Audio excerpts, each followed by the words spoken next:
Sepeninggal Pak Yasid, kini semua orang yang tersisa di sana melihat Andre dengan penuh haru.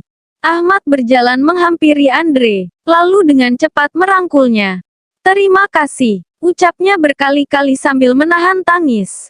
Andre hanya tersenyum merasa tak enak hati. Ridwan dan Ali pun mengikuti kakaknya. Mereka bergantian memeluk Andre dan mengucapkan terima kasih. "Berkat Anda, pondok pesantren peninggalan ayahanda kami bisa tetap berdiri dengan kokoh." Ridwan menepuk-nepuk punggung Andre. Sekarang giliran Umi yang berjalan mendekati Andre. Dengan mata yang berkaca-kaca, Umi merapatkan kedua telapak tangan di depan dadanya. "Terima kasih nak, jangan Umi, jangan seperti ini." Andre menggelengkan kepalanya. "Jika kalian tahu seberapa banyak dosa yang telah kuperbuat, maka pasti kalian akan merasa jika yang aku lakukan hari ini tidaklah seberapa." Andre melirik Aisyah sekilas. "Lagi pula ada seseorang yang memberitahuku jika percuma mengumpulkan harta sebanyak mungkin karena dunia ini hanya tempat tinggal sementara." Aisyah tersenyum. "Jadi kalian tidak usah berlebihan seperti ini. Aku juga melakukannya bukan semata-mata karena ingin membantu pesantren ini saja, tapi karena mungkin ini wujud bakti dan kasih sayangku pada kedua orang tuaku. Setelah keduanya meninggal dunia, aku bahkan tak pernah mendoakan mereka." Andre tampak sedih. Ayah dan ibu segera menghampiri keponakan mereka.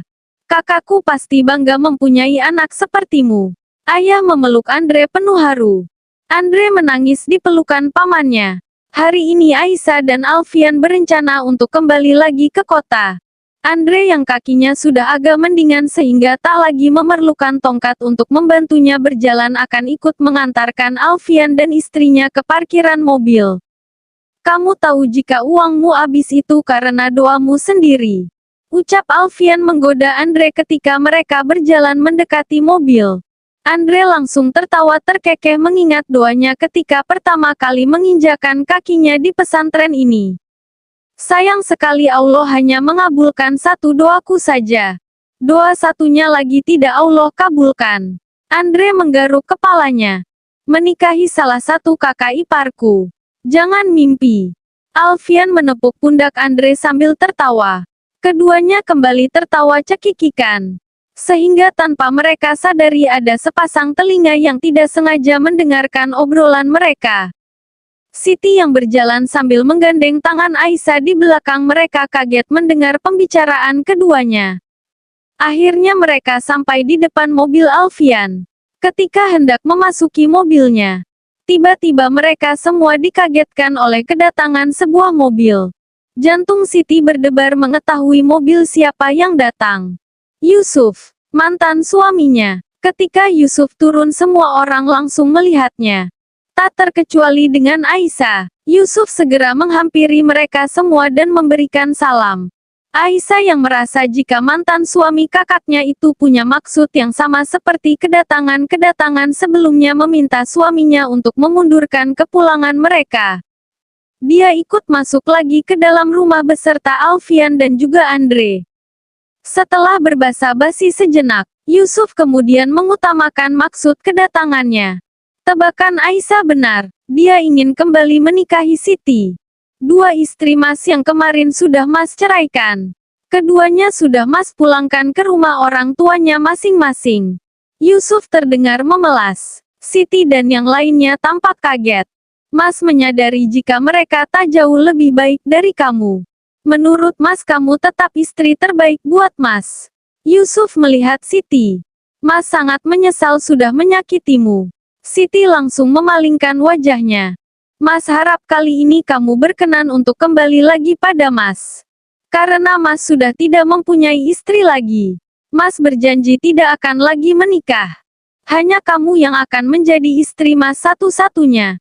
Mas berjanji. Semua orang melihat Siti. Maaf Mas. Tapi Siti sudah memilih laki-laki lain untuk jadi suami Siti. Semua orang kaget. Terlebih lagi dengan Yusuf. Laki-laki lain. Siti mengangguk. Siapa? Siti melirik Andre yang duduk di samping Alfian. Sibuk memainkan ponselnya. Kak Andre. Semua orang tersentak. Terutama Andre yang langsung menjatuhkan ponselnya. Dia lalu melihat Siti tak percaya. Aku? Tanya Andre tak percaya menunjuk dirinya sendiri. Alfian ternganga. Dia melihat Andre yang tengah berbisik padanya. Doa kedua. Keduanya bertatapan tak percaya. Yusuf melihat Andre. Tanyanya tak percaya pada Siti. Siti mengangguk. Yusuf melihat Andre dengan jeli. Dari atas ke bawah berkali-kali.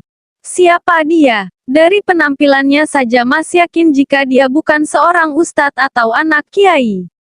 Yusuf melihat rendah Andre. Andre langsung melihat dirinya yang memakai kemeja panjang. Dia lalu membandingkan dirinya dengan penampilan Yusuf dan Ali yang kebetulan ada di sana. Saya juga punya baju koko. Tak percaya. Tunggu saya ambil dulu. Andre akan berdiri tapi Alfian menahannya. Yusuf menggeleng-gelengkan kepalanya. Dari cara bicaranya saja Mas yakin jika dia ini kesini pasti karena ingin bertobat karena dosanya banyak. Yusuf terkekeh-kekeh. Andre tersentak. Kaget dengan tebakan Yusuf yang benar. Tangisan penyesalan seorang pendosa lebih Allah cintai. Daripada tasbihnya seorang ulama yang sombong dan membanggakan diri. Celetuk Aisyah. Semuanya tersenyum membenarkan perkataan Aisyah.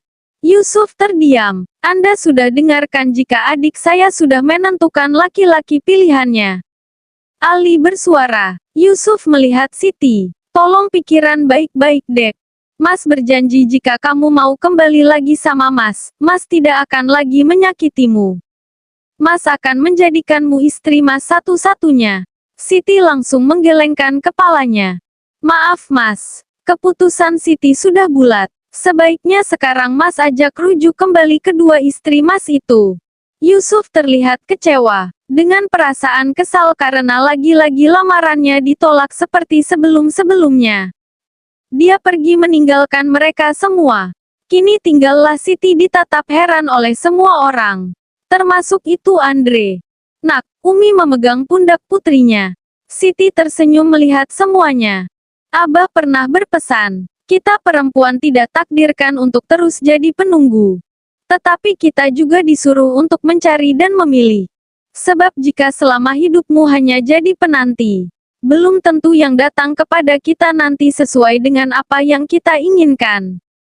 Islam tidak membatasi yang boleh mengajukan lamaran hanya yang lelaki.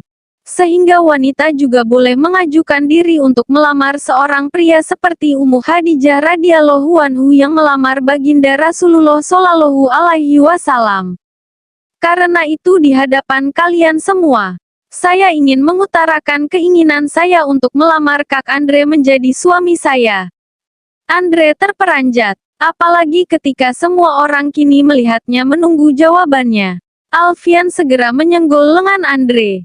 Tidak, jawab Andre membuat semuanya kaget. Andre berdiri melihat Siti. Aku bukan lelaki yang pantas untuk dilamar oleh seorang wanita solihah sepertimu. Andre menelan ludah. Tapi dengan segala kekuranganku, perkenankan aku yang melamarmu untuk jadi istriku.